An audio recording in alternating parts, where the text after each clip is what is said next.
안녕하십니까. 국방과학연구소의 한상설입니다. 오늘 이렇게 귀한 자리에 저한테 발표의 자리를 만들어 주셔서 정말로 감사드리고요. 오늘 제 이후에 발표하실 분들의 그 내용을 보면 굉장히 이제 구체적인 솔루션들에 대한 소개가 되어 있고 한데 제 발표는 그거보다는 조금 더 큰 틀에서 한번 우리나라 이제 우주 개발, 이제 위성 개발에서 어떠한 점들을 좀 고려해야 될까 하는 어떤 화두를 던진다면 화두를 던지는 게 되겠고, 어찌 보면 이것은 뭐 개인적인 의견이 될 수 있고 해서 제가 어떤 구체적인 안을 제시한다기보다는 전체적인 경향을 보면서 이러한 점들을 우리가 한번 같이 고민해 봤으면 좋겠다 하는 그런 내용으로 해서 오늘 발표를 좀 드릴까 합니다. 저는 국방과학연구소에서 우주기술센터에 위성 시스템 팀장을 맡고 있습니다. 제가 현재 하고 있는 일은 이제 425 위성에서 플랫폼 팀을 맡고 있고, 또 이후에 저희가 기획하고 있는 많은 사업들에서 위성 시스템에 주로 이제 본체 기술에 해당하는 기술 위주로 해서 팀을 맡고 있습니다. 오늘 제가 드릴 말씀들이 여러 가지가 있는데요. 우선 뉴스페이스에 대한 얘기부터 시작을 해볼까 합니다. 과연 이제 뉴스페이스 말은 많이 하는데 정말 우리에게 뉴스페이스라는 게 어디쯤에 있는지, 사실 어떤 실체가 있는 건 아니기 때문에 그 뉴스페이스가 무엇이고 어디쯤에 있고 우리가 앞으로 무엇을 해야 하는가, 뭐 이런 것들에 대한 고민을 해보는 시간을 가져보고자 제가 이제 화두를 던져봅니다. 사실 첫 번째 페이지를 제가 만들었다가 지웠습니다. 그래서 시기가 시기이니만큼 우리가 위성을 이야기할 때 1957년을 시작으로 해서 이야기를 풀었었는데 제가 첫 번째 페이지는 뺐고요. 그 57년도에 하여튼 우주로 처음 물체가 나간 이후에 미국이 굉장히 이제 자극을 받았죠. 자극을 받아서 미국이 우리도 이제 우주에 무언가를 쏘아 올려야 되겠다라고 굉장히 전략적으로 프로젝트를 시작을 해서 만든 위성이 바로 익스플로러 1호입니다. 포인터가 안 되네요. 네. 요거 모양을 보시면 굉장히 뭐 로켓하고 좀 비슷하게 생겼습니다. 어쨌든 우리가 위성이라는 것은 우주에 나가서 궤도 운동을 하는 물체이지 어떤 모양이라는 게 규정되어 있지는 않거든요. 그리고 처음에 쏘아 올렸던 그 위성도 보면 어떤 구의 형태를 가지고 있었고, 근데 이것을 보면 어떤 로켓처럼 생긴 이 모양이었는데 얘가 이제 우주로 나가서 궤도를 보시면 결국은 장반경이 2,550km 정도, 굉장히 긴, 그리고 단반경이 358km니까 굉장히 긴 타원 형태의 궤도를 돌고요. 111일 동안 궤도 운동을 하고 미션이 종료가 됐습니다. 이것도 역사적인 어떤 순간이 되겠고요. 그 다음에 1976년 12월, 이때 보면 아까는 이제 굉장히 많이 달라졌습니다. 그래서 이제 키홀 11이라는 건데요. 이제 키홀 시리즈 하면 미국에서 만든 정찰 위성의 시리즈입니다.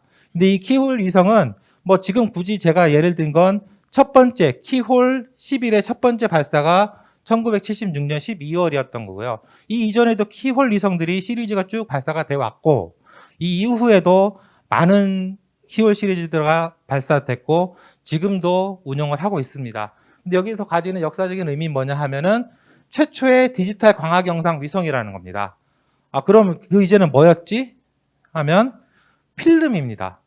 그래서 위성을 쏘아 올려서 지구를 정찰을 하는데 필름으로 영상을 찍어가지고 그걸 떨어뜨려서 회수해서 확인하는 이런 식이었는데, 최초로 디지털 영상을 찍게 되면서 우리가 지금 생각하고 지금 구현하고 있는 어떤 위성 시스템들, 정찰 위성 시스템들, 이런 것들의 시작이 될 수 있겠고요.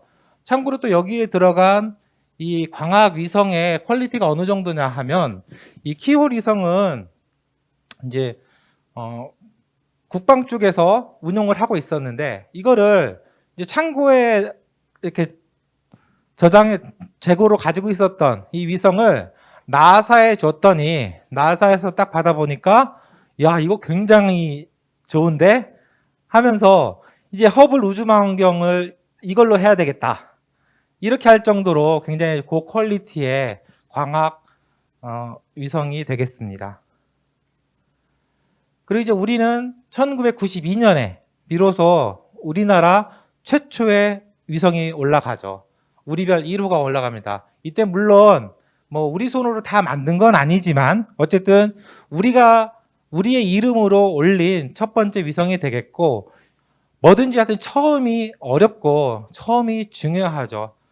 그 이후에는 사실은 어떤 처음이라는 게 만들어진 이후에 그 후에 답습을 할 수도 있고 뭔가 기본이 있고 하지만 처음이라는 건 아무것도 볼 게 없잖아요. 그래서 우리가 처음에 우리별 1호라는 이 위성을 올린 것은 역사적으로 큰 의미가 있겠고요. 이후에도 이제 우리별 시리즈들이 2호, 3호 올라갔고, 또 최근에는 이제 칼스트에서 지금은 이제 임무가 종료돼서 사실 우주에서 궤도를 그냥 돌고 있는 겁니다. 이 우리별 1호를 회수해 오고자 하는 이런 프로젝트를 지금 제안을 해서 준비 중에 있는 걸로 알고 있고요. 어떤 역사적인 상징성이 있는 그런 프로젝트가 될 수 있을 것 같습니다. 그 다음으로 가보면 이제 1999년 이때에는 이제 아리랑 1호, 우리가 흔히 뭐 다목적 실용 위성이라고 하는 실용급 위성이 처음 발사된 겁니다. 이때는 이제 우리 별은 어찌 보면 이제 과학적인 목적, 그리고 이제 그 밖에 여러 가지 구성품들을 개발하는 목적, 이런 목적이 컸다고 하면, 이제 이 아리랑 시리즈는 지금 이제 1호를 시작으로 해서 2호, 3호, 3A5 뭐 쭉 나가는데, 이런 것들은 이제 지구를 정찰하는 정찰 위성 시리즈의 시작점이거든요. 그리고 지금은 처음 시작할 때 아리랑 1호는 해상도가 6m 정도의 해상도였다면 지금은 이제 굉장히 고해상도로 많이 발전이 돼 왔고, 그리고 여기에서도 이제 광학 탑재체부터 시작을 했지만 지금은 사 탑재체도 탑재를 했고 해서 어떤 우리나라 위성 역사의 중요한 시점이 1999년 12월에 있었습니다. 그리고 이렇게 오다가 이제 뭐 지금 예를 든 건 미국하고 우리나라 예를 들었지만 전 세계적으로 굉장히 많은 위성 개발의 역사들이 이어오다가 2019년 2월입니다. 이때 이제 무슨 일이 있었냐 하면, 이제 이게 소유주 로켓의 이 안에는 원앱에서 만든 위성이 6기가 발사가 됩니다. 이 6기의 위성은 지금까지 우리가 흔히 생각했었던, 흔히 올렸던 그런 위성이 아니고 굉장히 획기적인 다른 위성이었던 거죠. 굉장히 많은 위성을 올려서 위성 서비스를 기획한 이런 위성이 되겠고, 요 다음에 보시면 바로 2019년 5월입니다. 이때는 이제 스페이스X에서 역시 60개의 위성을 발사를 했습니다. 이때 보시면 지금 여기 보십시오. 이게 그 팔콘 9에 탑재되어 있는 60개의 위성이고요. 60개의 위성이 우주에 올라가서 이렇게 다 전개가 되고 위성 간의 통신을 하게 됩니다. ISA라는 위성 간의 통신을 하게 되고, 그래서 결국은 전 세계의 인터넷망을 위성으로 다 연결을 하겠다라는 이런 큰 것이 발표가 됐고요. 그리고 지금 아직 발사는 안 됐지만 아마존에서도 이제 카이퍼 프로젝트라는 걸 시작을 해서 이게 금년도 4분기에 이제 시험 위성 2기를 발사하는 걸로 이렇게 계획을 하고 있습니다. 근데 이런 것들이 지금 말씀드린 2019년부터 시작된 원앱, 스타링크, 아마존, 기타 등등 이렇게 굉장히 많은 위성들을 올려서 우주에 굉장히 많은 그 빅 컨스텔레이션을 해서 지구상에 서비스를 하겠다라고 발표된 이런 것들을 우리가 이제 어떤 뉴 스페이스라고 느끼고 있는 그 실체가 되겠습니다. 자, 이 그림은 이제 AGI에서 만들어서 유튜브에 이제 공개되어 있는 영상을 제가 좀 따온 건데요. 지금 2017년부터 해서 계획되어 있는, 발사가 계획되어 있는 위성들만 계획대로 다 올려본 겁니다. 올려봤더니 이대로 해서 2029년이 되면 57,000개의 위성이 올라간다는 겁니다. 이제 물론 이 점들이 실제로는 지구와 위성의 크기를 비교해 보면 실제 비율이 안 맞기 때문에 이 정도는 아니겠지만 어쨌든 상상을 해보십시오. 이 5만 7천 개의 위성 중에 사실은 대다수가 저궤도거든요.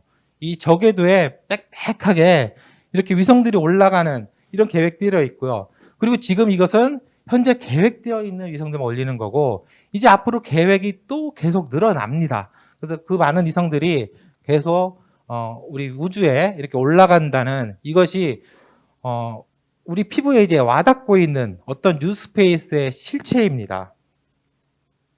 자, 그럼 뉴스페이스는 뭐냐 하면 사실 뉴스페이스는 뭐다 이렇게 정의되어 있는 건 없죠. 정의되어 있는 건 없는 거고 단지 이제 경우에 따라서 지금 이 다가오고 있는 어떤 새로운 시대 뉴스페이스를 뭘로 정의할까 하다 보면 어떤 특정 관심도에 따라서 여러 가지 정의가 있을 수 있습니다. 혹자는 민간이 주도하는 우주산업이다. 이것도 맞는 말이죠. 지금 앞에 보여드렸던 것처럼 그 뉴스페이스를 주도하는 것이 민간 기업들이고 스타트업 기업이고 막 이렇거든요. 그렇다 보니까 민간이 주도하는 것이 뉴스페이스다. 이것도 맞는데 저는 이런 관점을 한번 좀 제가 말씀드리고 싶은데요. 우선 메가 컨스텔레이션입니다. 보시는 것처럼 왼쪽에 아까도 잠깐 영상에 나왔는데 이 팔콘 9에 60개의 스타링크 위성이 탑재되어 있는 겁니다. 이게 올라가서 디플로이 되는 거예요. 우리가 과거에 생각했었던 그 로켓에 탑재되어 있는 위성의 모습하고는 굉장히 많이 다르죠. 위성의 모양도 많이 다릅니다. 그리고 오른쪽에 보시는 것처럼 올라가면 결국 이렇게 많은 위성이 지구를 감싸서 컨스텔레이션이 되는 겁니다. 그래서 스타링크 위성의 계획은 42,000개 정도의 위성이 올라가는 거고요. 그리고 지금 현재 올라가서 운용 중인 위성만 해도 거의 2,000여 개가 올라가서 동작 중인 위성이 한 1,600여 개 정도가 현재 동작 중에 있습니다. 이렇게 되어 있고 또 하나는 이제 저렇게 많은 위성을 발사해서 운용을 하려고 하다 보니 생산도 달라져야 된다는 거죠. 왼쪽의 그림을 보시면 우리가 그냥 흔히 기존에 생각했었던 위성에 개발하는 모습이에요. 여기 보시면 어떤 조립장에서 아니면 시험하는 장소에서 위성을 가운데 놓고 사람과 장비가 왔다 갔다 하면서 굉장히 오랜 시간 공들여서 만드는 것이 위성이었습니다. 근데 지금 이 뉴스페이스의 시대에서 다가오는 모습은 오른쪽이에요. 얼마나 그 많은 위성들을 얼마나 효율적으로 빨리 만들어서 쏘아 올릴 수 있을까? 이 고민을 하게 되는 겁니다. 이 그림은 약간 도식적인 건데 오른쪽에 있는 여기 보시면 툴루즈라고 되어 있죠. 이제 프랑스 툴루즈에서 유럽에서 이렇게 디자인을 하고 뭔가 프로토타입도 만들고 이렇게 몇 기를 생산을 합니다. 근데 이걸로는 안 되는 거고 저쪽에 보시면 플로리다에 공장을 지어놓고 저 플로리다에서는 여기서 디자인한 이런 설계 결과들을 넘겨서 이제 공장에서 라인을 가동해서 위성을 대량으로 뽑아내는 이런 개념을 생각했던 거고요. 요 다음 이 그림 보시면 이제 에어버스에서 결국 이제 원앱이 에어버스하고 같이 협력을 해서 위성을 만드는데요. 이 보시면 아까 그 전형적인 과거에 우리가 위성하는 개발하는 모습과는 좀 다른 공장의 모습인데요. 여기 보시면 이 포인터가 이 그림을 잠깐 보시면 여기 라인이 하나, 둘, 셋, 네 개가 있어요. 글씨가 좀 작아서 잘 안 보이는데 이쪽에 보시면 이게 페이로드를 조립하는 라인입니다. 그리고 여기가 에비오닉스를 조립하는 라인이고요. 그리고 여기가 프로펄션 시스템을 조립하는 라인. 그리고 여기가 솔라 어레이를 조립하는 라인. 이게 이제 합쳐져서 위성이 나오는 겁니다. 그러니까 위성을 크게 이렇게 네 덩어리로 구별해서 각 라인으로 쭉쭉 만들어내가지고 나온 거를 딱 붙여서 위성이 하나 나온다. 이런 개념으로 라인을 만들었고, 이런 라인이 결국 그 플로리다의 그 에어버스에서 만든 플로리다의 팩토리에 이런 라인이 이 전체 이런 라인이 두 개의 라인이 있습니다. 그래서 결국 뭐냐면 이렇게 모듈별로 모듈화해서 생산하도록 쫙 라인 만든 걸 두 개 해서 하루에 위성을 두 개씩 찍어내겠다. 이게 에어버스의 대량 생산 계획입니다. 상상이 안 가시죠? 하루에 결국 이제 이 라인에서 하여튼 하루에 위성 하나가 만들어지는 겁니다. 그렇게 해야 아까 말씀드린 그런 메가 컨스텔레이션이 가능하다라는 거죠. 그럼 이제 여기까지는 또 우리가 많이 접해봤어요. 그리고 정말 이제 뉴스페이스구나 이렇게 생각할 수 있습니다. 그런데 이게 처음이 아니라는 사실은 또 많은 사람들이 잘 몰라요. 1990년에 무슨 회사가 만들어지냐면 텔레대식이라는 회사가 만들어지는데요. 이 텔레대식이라는 회사를 만든 사람이 오른쪽에 나오죠, 여기. 빌 게이츠하고 크레이그 맥커입니다. 이 빌 게이츠는 뭐 다 잘 아시는 분이고, 크레이그 맥커는 이 사람이 이제 통신업계의 거구죠. 그래서 이 두 사람이 합작을 해서 결국 이 당시에 지금 우리가 생각하는 뉴스페이스 이걸 제안을 합니다. 그래서 뭘 제안했냐면 저 오른쪽 이 위에 보십시오. 아까 보셨던 그런 메가 컨스텔레이션하고 비슷하잖아요. 이때 빌 게이츠가 제안했던 것이 뭐냐 하면 전 세계를 위성으로 통신망을 만들어서 서비스를 하겠다. 그래서 820개의 위성을 올리겠다라고 제안합니다. 근데 어디에서 걸렸냐 하면 820개의 위성을 어떻게 만들지?